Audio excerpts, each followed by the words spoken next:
वर्षम् एकं नित्यं विमलमचलं सर्वधी साक्षिभूतं भावातीतं त्रिगुणरहितं सद्गुरुं तन्नमामि।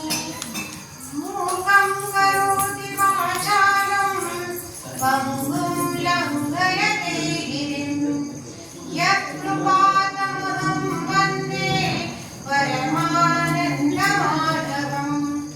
आकाशात् पतितं तोयं यथा गच्छति सागरं सर्वदेव नमस्कारं केशवं प्रतिगच्छति केशवं प्रतिगच्छति। अवधूत चिंतन श्री गुरुदेव दत्त आनंदे दत्तात्रेय देवदेव श्री सर्वज्ञ दासो भक्त स्वामी महाराज की जय।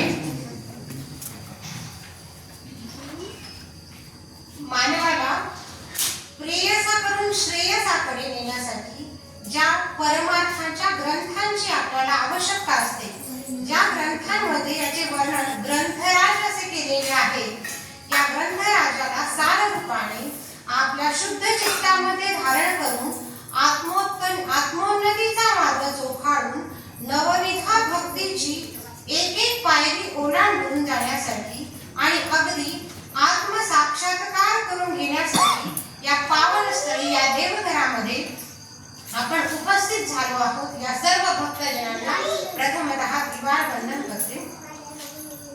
आज मोठा छान योग मंगल योग आलेला आहे। दत्तात्रेयाच्या नवरात्र उत्सवाला प्रारंभ झालेला आहे आणि या प्रारंभाचे पहिले पुष्प गुंफण्याचा मान संधी मला मिळालेली आहे, त्याबद्दल मी मला भाग्यवान समजते।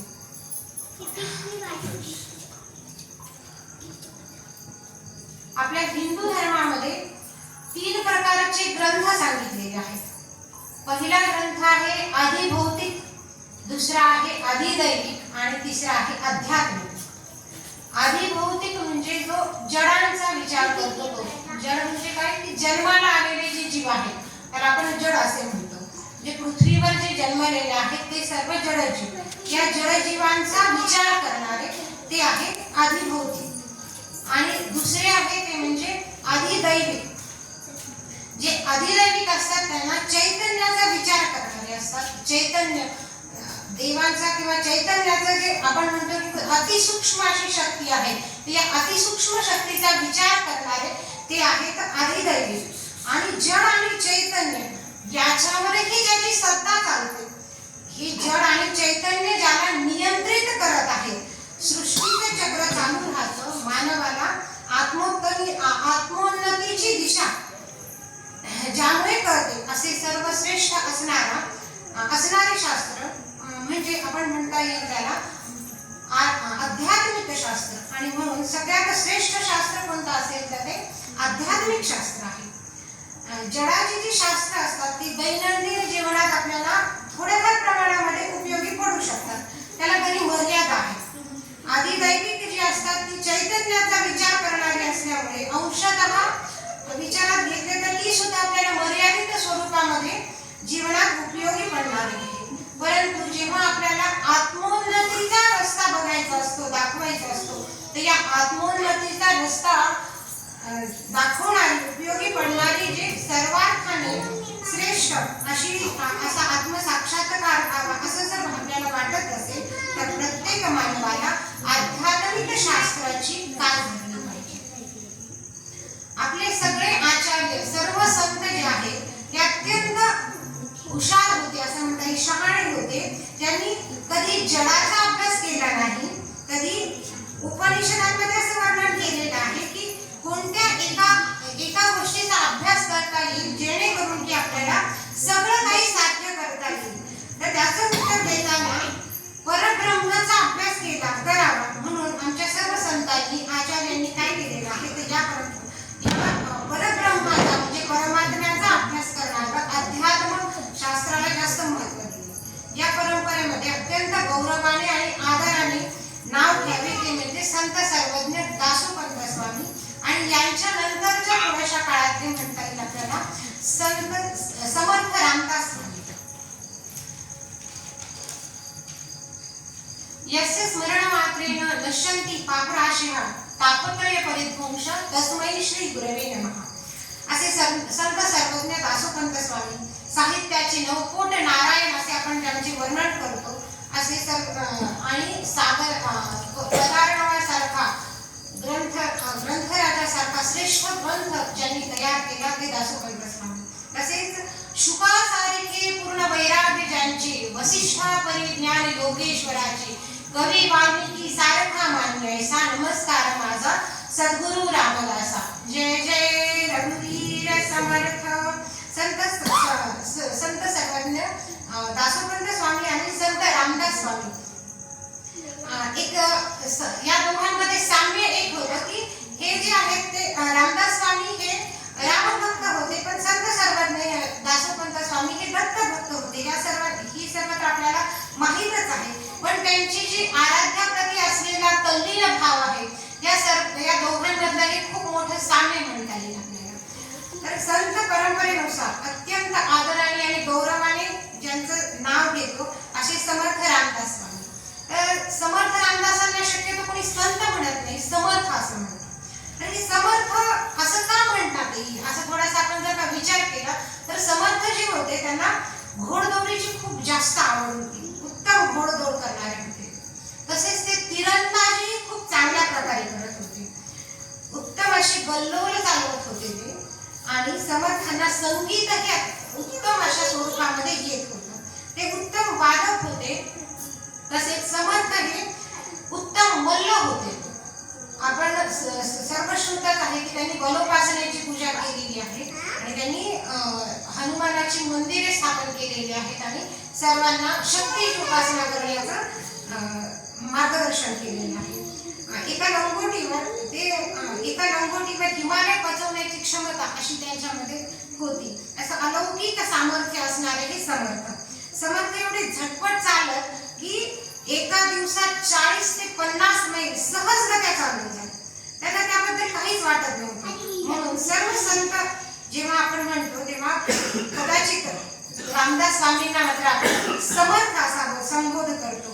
त्याचं कारण असंही असू शकतो की अवघ्यांचे समर्थ असलेले म्हणजे विलक्षण असं त्यांचं सामर्थ्य आहे, त्यांचं चरित्र, त्यांचं धर्मकारण, त्यांचं राजकारण, त्यांचं अर्थकारण, त्यांचं समाजकारण सगळंच समर्थ होतं. म्हणून आपण त्यांना समर्थ अशी उपाधी लावलेली आहे. समर्थांचा दासबोध हा ग्रंथ सुद्धा अत्यंत समर्थ असा होता. जीवनातील सर्व समस्यांना तोंड देण्याचं समर्थ असं तत्वज्ञान या दासबोध या ग्रंथामध्ये होतं. जीवनाच्या सगळ्या समस्यांची उकल करण्याचे सामर्थ्य या दासबोधामध्ये आहे. आपल्या येणाऱ्या अडचणी आणि त्यांचं निराकरण कसं करायचं याचं समर्थ मार्गदर्शन कशात असेल तर ते दासबोधामध्ये. मानवी जीवनाचे 2 अंग आहेत आपल्याला त्यातलं एक आहे ते म्हणजे इहलोकाचं अंग आणि दुसरं आहे ते परलोकाचं. एक आहे अर्थाचं तर दुसरं आहे परमार्थाचं. एक पिंडाचं आहे तर दुसरं ब्रह्मांडाचं आहे. आपण सर्व संतांना संत एकनाथ असतील, संत ज्ञानेश्वर असतील, संत तुकाराम असतील या सर्व संतांचा अभ्यास जेव्हा आपण करतो तेव्हा बहुतेक संतांनी परमार्थाचा मार्ग दाखवण्याचा प्रयत्न केला. परलोकाचा मार्ग दाखवला आहे, ब्रह्मांडाचा विचार अधिक केला आहे. समर्थ याला थोडेसे अपवाद म्हणता येईल असे आहे. समर्थांनी काय केलेलं आहे तर राजकारणाकडे फारसं बाकी संतांनी राजकारणाकडे फारसं लक्ष दिलेलं नाही, परंतु समर्थ रामदास स्वामी यांनी मात्र राजकारणाचे भरपूर धडे आपल्या सामान्यांना दिलेले आहेत. तसंच समाजकारणाचाही विचार त्यांनी केलेला आहे. तर संस्कृतीचे अष्टांग मार्ग सांगितलेले आहेत. या सर्व अंगांवर प्रकाश टाकणारा जर कोणी समर्थ असेल तर ते म्हणजे समर्थ रामदास स्वामी. हे अष्टांग मार्ग कोणते आहेत तर धर्मकारण, राजकारण, अर्थकारण, समाजकारण, वाङ्मय, विज्ञान, कला आणि शिक्षण ही जी संस्कृतीचे अष्टांगे आहेत त्या सर्व अंगांवर समर्थांनी प्रकाश टाकण्याचा प्रयत्न केलेला आहे. म्हणून समर्थांचा जो दासबोध आहे तो सर्वश्रेष्ठ विश्वास आहे.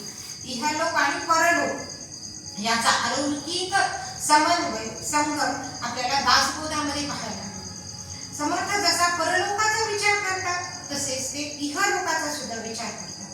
समर्थ जसा यष्टीचा विचार करतात तसेच ते समष्टीचाही विचार करतात. जसं पिंडाचा विचार करतात तसंच ब्रह्मांडाचाही विचार करतात. मग हे व्यष्टी, समष्टी आणि परमेष्टी हे नेमकं आहे तरी काय? तर व्यष्टी म्हणजे फक्त व्यक्तीचा विचार करणे, याला म्हणायचं व्यष्टी. व्यक्ती आजकाल आपण बघतो आहे की आजचा जो मनुष्य आहे, आजचा जो मानव आहे, तर तो जास्तीत जास्त स्वतःचा विचार करणार आहे. मग स्वार्थाचा जो विचार करतो त्याच्यामध्ये येतं यष्टी, स्वतःचा विचार करणे. दुसरं आहे ते म्हणजे समष्टी. समष्टी म्हणजे समूहाचा, समाजाचा विचार करणं, याला म्हणायचं समष्टी. म्हणजे व्यक्ती जेव्हा एकत्रीकरण करून येतात तेव्हा एखादा नेता वगैरे असं म्हणता येईल आपल्याला, जो काम करत असेल तर तो काय करतो, तर तो समूहाचा मार्ग, समूहाचा विचार करणारा असतो. म्हणून त्यांना म्हणता येईल आपल्याला समष्टीचा विचार करणारे किंवा समष्टी. समाज, राष्ट्र आणि मानवता, समुदाय या सर्वांचा विचार करणारे ते समष्टी. आणि शेवटचं आहे ते म्हणजे परमेष्ठी. परमेष्ठी म्हणजे काय? परमसत्य, सर्वोच्च सत्य जे आहे, जे ईश्वरापाशी आपल्याला नेऊन ठेवतं, या सृष्टीचा आधार करणारं जे तत्व आहे, त्या तत्वामध्ये जे सामावलेलं असतं त्याला आपण परमेष्ठी म्हणायचं. म्हणून आपण म्हणतो की सर्वात अंत काय आहे, तर तो परमेष्ठी आहे. म्हणजे सर्वात शेवटी कुठे मिळून जायचं आहे, तर परमेश्वराला मिळून जायचं आहे. म्हणून सर्वात शेवटचा मार्ग आहे तो म्हणजे परमेष्ठीचा. या सर्व मार्गांमधून जात असताना आपण जसा समर्थांच्या दासबोधाचा विचार केला तसाच आपल्याला दासोपंत स्वामींच्या ग्रंथराजाचाही विचार करता येईल. ग्रंथराज आणि रामदास स्वामींचा दासबोध हे ग्रंथराज हे प्रथमतः निर्मित झालेले आहेत. आणि जे दासोपंत स्वामींचा ग्रंथराज हा प्रथम निर्मित झालेला आहे. त्यानंतरचा म्हणता येईल जो जास्त विस्तृत स्वरूपामध्ये तत्वज्ञान सांगणारा असा दासबोध आहे. म्हणजे रामदास स्वामी हे नंतरचे आहेत. प्रथमतः जर या सर्व विषयांचा अभ्यास कोणी केला असेल तर तो संत सर्वज्ञ दासोपंत स्वामी. तर याचा विचार करताना आपण प्रथमतः ग्रंथराजातल्या काही ओव्या बघूया. यामध्ये सर्वात प्रथम त्यांनी दिलेले आहे गुरुचे जे तत्वज्ञान आहे त्यातल्या काही ओव्या मी घेणार आहे. प्रथम गुरु तो कैसा, कैसी तयाची पूर्ण दशा, ते साक्षेपीची विदुषा, प्रतिपोली जीवन. मंत्र मार्गी एक निपुण, उपदेशिती यंत्रादी साधन, क्रिया तंत्र परम गहन, प्रशंसतीचे. ते गुरुत्वे मानावे परंतु सद्गुरु तैसे न म्हणावे, ईश्वरावतार स्वभावे तारकजे. प्रथम गुरु कसा असावा याबद्दल सांगताना संत सर्वज्ञ दासोपंत स्वामी म्हणतात की त्या गुरुची जी पूर्ण दशा आहे, दशा कशी आहे आणि त्या गुरुची सर्व लक्षणं कशी आहेत हे विदुषांना सांगताना विद्वानांनी त्याप्रमाणे आचरण केले पाहिजे, त्याप्रमाणे आचरण करण्याचा प्रयत्न केला पाहिजे.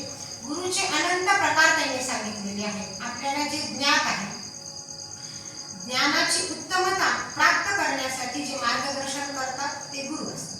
काही गुरु मंत्र देणारे असतात, तर मंत्र सामर्थ्याने आपला प्रभाव इतर सामान्यांना दाखवतात. व जे कनिष्ठ प्रतीचे असतात याच गुरुवर विश्वास ठेवून आपली ज्ञान संपदा कुंठित करत असतात. तर सर्वश्रेष्ठ गुरु कसा समजावा याबद्दल शिष्याला मार्गदर्शन करताना दासोपंत स्वामींनी सांगितलेलं आहे की या सर्वांमध्ये श्रेष्ठ गुरुची लक्षणं काय असतील. तर त्याबद्दलचं एक सुंदर उदाहरण सांगता येईल की एकदा दरबारामध्ये अकबर सर्वांनाच माहिती आहे, अकबर हा सर्वश्रेष्ठ असा सम्राट म्हणता येईल. तर त्यांच्या दरबारामध्ये वेगवेगळे रत्न होते. तर या रत्नांमध्ये सर्वात सुंदर गाणारा असा हा तानसेन नावाचा रत्न होता. तर त्या तानसेनाचा एक सुंदर काय म्हणता येईल आपल्याला गोष्ट सांगता येईल की तानसेनाचे जे ते सुंदर असे गात होते. तर त्यावेळेस बादशाह अकबराला वाटलं की आपला एवढा सुंदर गाणारा हा रत्न आहे, तर हा त्याने सांगितलं की तानसेना, तू तर एवढा सुंदर गातोच आहेस, परंतु मला आता तुझ्या गुरूंना भेटण्याची इच्छा होती आहे की गुरु, तू जर एवढा सुंदर गात असेल तर तुझा गुरु किती छान गात असेल. त्यामुळे मला असं वाटतं की तू एकदा या आपल्या दरबारामध्ये तुझ्या गुरूंना सादर करा, पण त्यांचा एखादा कार्यक्रम व्हावा जेणेकरून की आम्हाला त्यांच्याही गायनाचा आनंद आस्वाद घेता येईल. तर त्यावेळेस हे म्हणतात,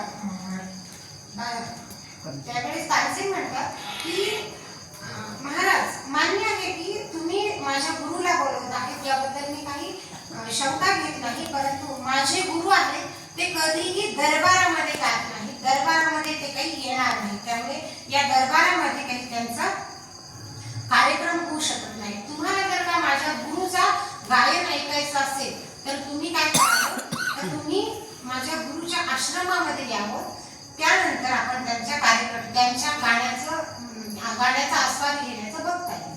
तर त्यावेळेस हे गुरु जे होते ते ग्वाल्हेरच्या जवळ एका जंगलामध्ये आश्रमामध्ये राहत होते. ते गुरु शिवदास नावाचे त्यांचे गुरु होते. तर या गुरूंच्या आश्रमामध्ये हे गेले तर ते म्हणे 2-4 दिवस तर आरामात लागतील. तर अकबर बादशाह तयार झाला, ठीक आहे म्हणे आपण जाऊयात त्यांच्यासोबत. तर मग तानसेन आणि अकबर बादशाह निघाले, ग्वाल्हेरच्या जवळ येऊन त्या आश्रमामध्ये थांबले. 1, 2, 3 दिवस झाले, पण एकदाही कधी गुरुच्या गायनाचा आवाज आलाच नाही. त्यानंतर 4थ्या दिवशी सकाळी मात्र अतिशय प्रातःकाळच्या वेळी सुंदर असे सगळीकडे सूर्याची कोवळी किरण पसरलेली होती, झुळझुळ नदी वाहत होती आणि त्या रम्य वातावरणामध्ये मोर नृत्य करत होते. आणि अशा वेळेस वीणेचा टणत्कार आला. त्याच वेळेस या तानसेनाने ओळखलं, म्हणजे आता महाराज उठा, लवकरात लवकर तयार होऊन आपण जाऊयात, आता माझे गुरु गायनाला बसणार आहे. त्यामुळे तुम्हाला जर का गायनाची आवड असेल, तुम्हाला जर का माझ्या गुरुचं गाणं ऐकायचं असेल तर तुम्ही आता उठा आणि तयार व्हा. लगेच तयार झाले दोघे जण आणि पटापट जाऊन बसले. तिथे कोणीही एकही श्रोता समोर नव्हता.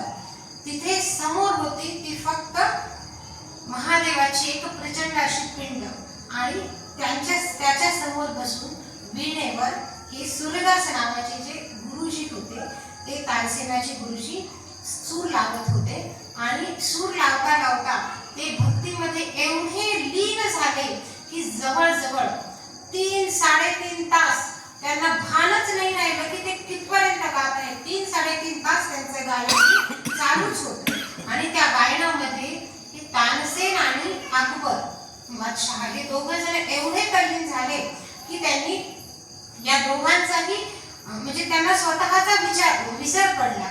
आणि जेव्हा हे गायन थांबलं त्यावेळेस सर्व मंत्रमुग्ध होऊन झाल्यानंतर काही वेळाने सर्वजण अस्तित्वात आले. आणि त्यावेळेस या अकबर बादशहाने तानसेनाला विचारलं, तानसेन तू गातोस का रडतोस ना? तर त्यावेळेस तुम्ही असं का म्हणताय असं विचारलं. तुझ्या गुरूंचं गाणं जेव्हा मी ऐकलं त्यावेळेस मला असं वाटतं की तू गुरूंकडून काहीच घेतलेलं नाहीस. मग त्यावेळेस त्याला तानसेन म्हटलं खरं आहे, म्हणजे तुला या गुरूंसारखं गाता का नाही आहे? तर त्यावेळेस तानसेनाने खूप सुंदर उत्तर दिलं. तर त्यावेळेस तानसेन म्हणतो मी गातो ते दरबारातील लोकांसाठी गातो. मला पैसे मिळावे या दृष्टीने, धनाच्या अभिलाषेने मी गात असतो. मी दरबारामध्ये आपली स्तुती करण्यासाठी गात असतो. परंतु माझे जे गुरु आहेत ते या सर्व दरबाराचे, या सर्व महाराजांचे महाराज असणारे ईश्वर, त्या ईश्वराची स्तुती करण्यासाठी गातात. आणि त्यामुळे त्यांना कुठल्याही एका विशिष्ट अशा गोष्टीची गरज नाही, कुणाच्या मर्जीची गरज नाही. ते स्वतःच्या मर्जीला येईल तेव्हा ते देवाची सेवा करत असतात आणि त्यामुळे ते सर्वश्रेष्ठ आहेत. त्यांची गायन कला ही श्रेष्ठ आहे. असे गुरु असतात. या गुरूंना आपण खरे गुरु म्हणता येतील. किंवा दासोपंतांनी जे सांगितलेले आहे की श्रेष्ठ गुरु तो कोणता म्हणाला, तर हा श्रेष्ठ गुरु आहे जो मी माझं न सांगता फक्त देवाच्या तल्लीन होण्याचं मार्गदर्शन करणारा असतो तोच खरा.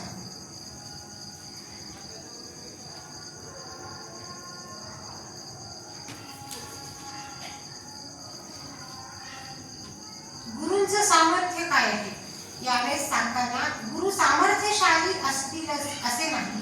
आजच्या काळामध्ये अनेक गुरु हे मंत्रतंत्राने म्हणजे मंत्रतंत्र सांगून सुद्धा देवदेवतांची यंत्र देऊन उपासना करतात आणि ते काय करतात, या भक्ताला आपापल्या अलौकिक इच्छा पूर्ण करण्यासाठी, आकांक्षा पूर्ण करण्यासाठी म्हणून ते प्रयत्न करत असतात.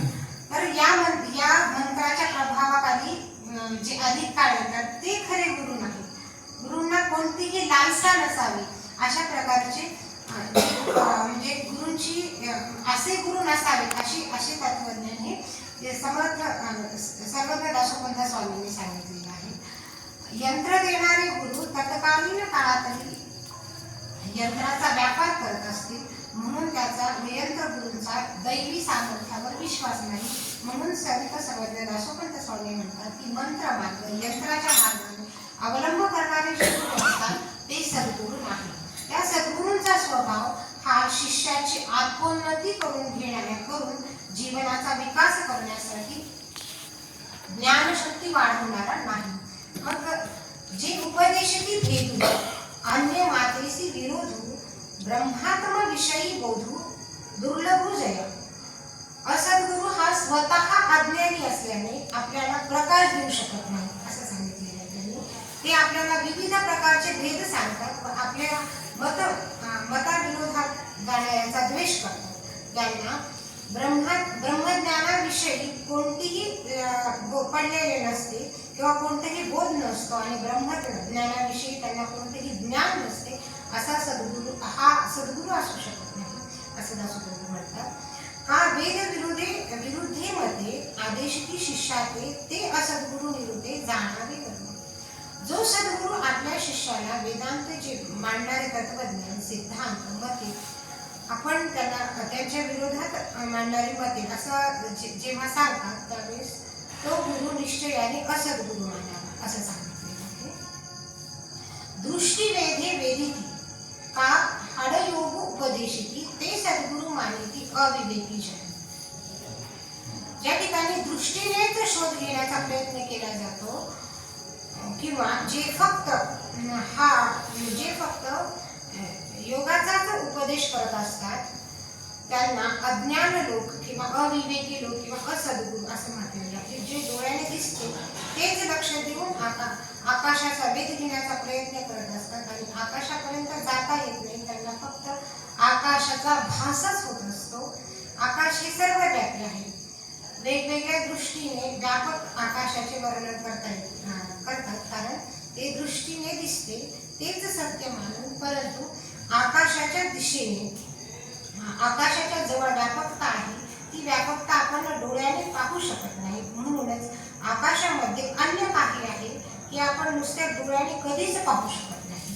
तेव्हा जे डोळ्याला दिसते तेच खरे असते असे मानणारे किंवा भ्रमात असतात. ज्यांच्याजवळ सूक्ष्म ज्ञान नसल्याने ते दूरचे पाहू शकत नाही अशा गुरुला आपण सद्गुरू मानता येत नाही.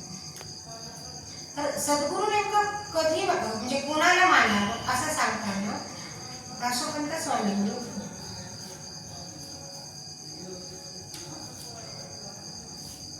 अर्थलाभ कोटी अनंता न पावती जिणेसी समानता जया गुरुदर्शनाची असता तो हे जाणे. स्वर्ग सुखाची पुरवंडी गुरुदर्शन सुखावरी पडी तया संतोषाची केवळी महिमा सांगली. ब्रह्मा विष्णू महेश्वर ययाचे सद्गुरु अवतार प्रतियोगी अपार देखिले जीवी मग तयाते तेने करून झाले संसार विच्छेदन जैसे जैसेची आत्मज्ञान अविद्या आहे. अवतार संगी वर्तता न तुटे संसारो दीर्घ व्यथा म्हणून गुरुसंग तो समजता दुर्लभू सहा. ज्या शिष्याला सद्गुरूविषयी आस्था आपुलकी असते त्याला मोठ्या रकमेची किंमत काही वाटत नाही. कारण कितीही पैसा मिळवला तरी मानवाला समाधान मिळत नाही. गुरुचे दर्शन जेव्हा जेव्हा स्वर्ग सुखाचा आनंद देणारे असते तेव्हा तेच दर्शन त्याला महत्वाचे असते. ज्या सद्भक्तांना ईश्वराचे प्रत्यक्ष दर्शन लाभलेले आहे त्यांचे संसाराविषयीचे अधिक आसक्ती संपुष्टात आलेली असते आणि स्वतःचे ज्ञान म्हणजेच आत्मज्ञान प्राप्त झालेले असते. या आत्मज्ञानाविषयीचा एक उपनिषदातला खूप छान उदाहरण दिलेले आहे. तर हे उपनिषदातलं एक उदाहरण आपण ऐकूया. यामध्ये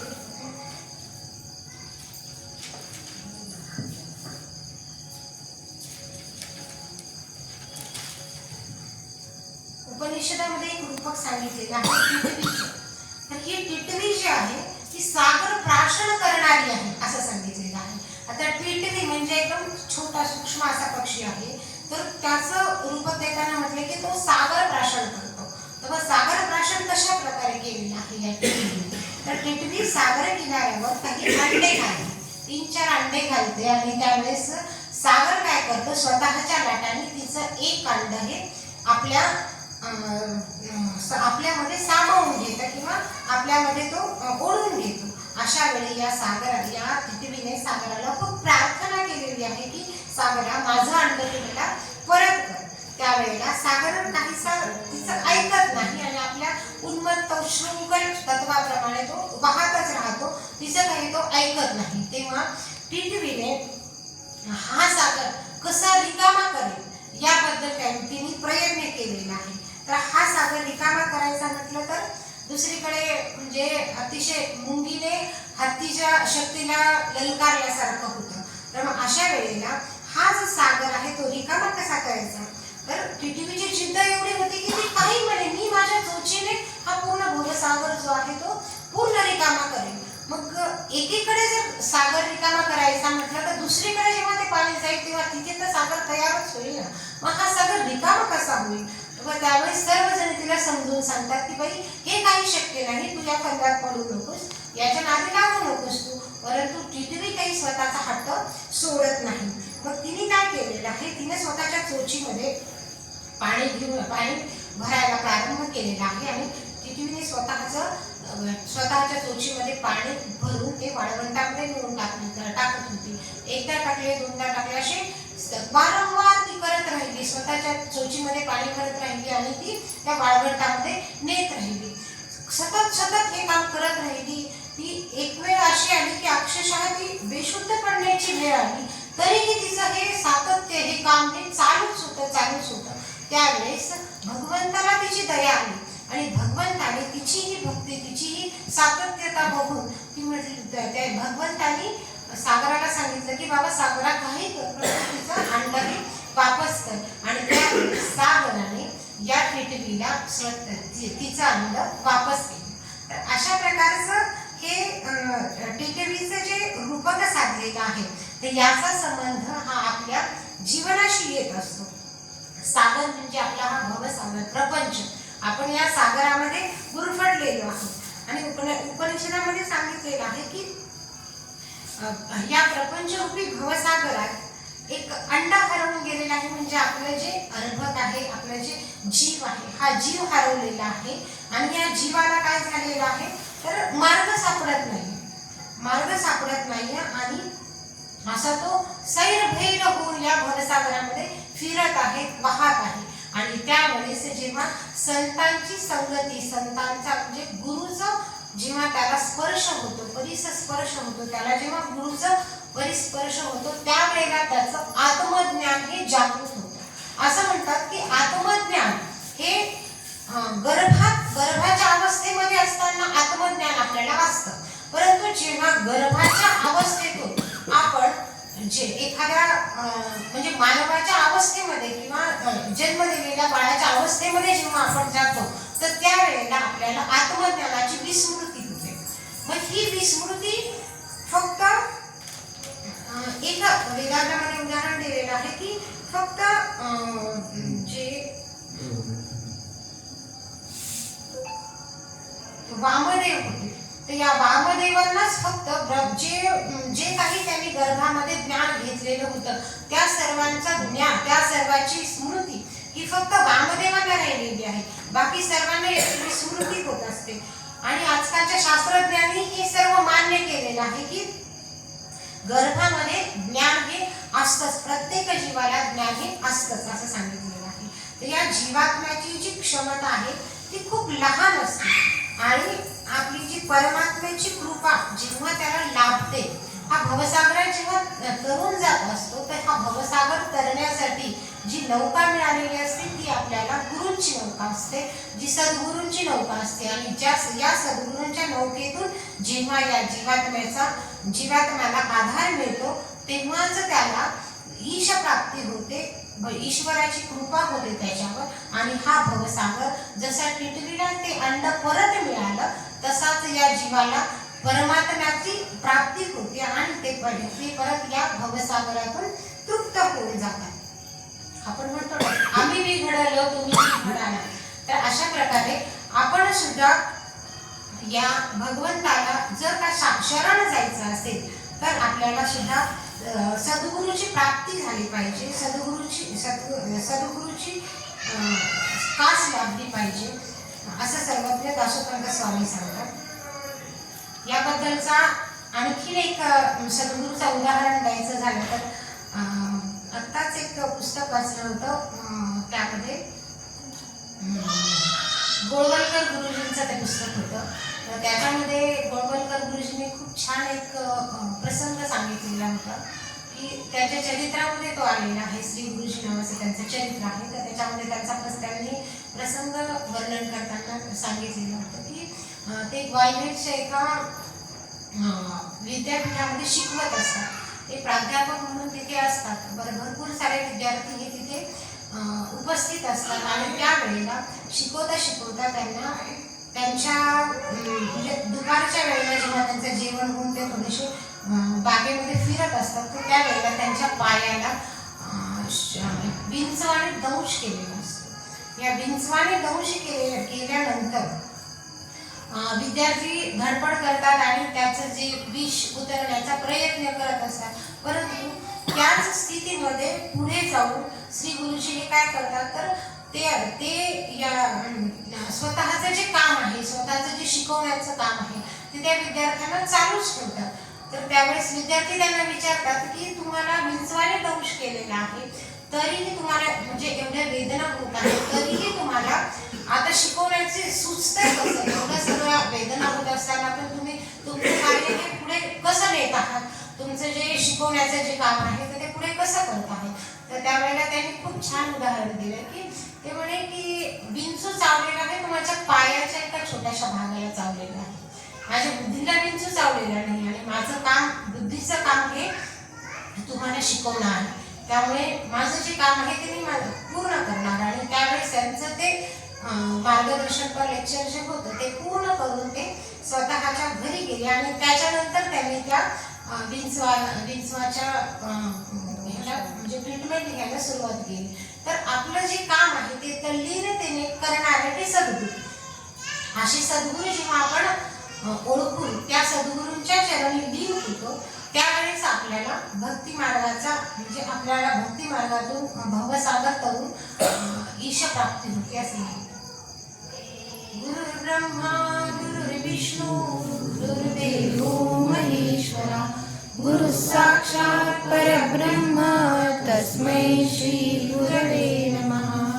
अवधूत चिंतन श्री गुरुदेव दत्त आनंदे दत्तात्रेय देवदेव श्री सर्वज्ञ दासोपंत स्वामी महाराज की जय.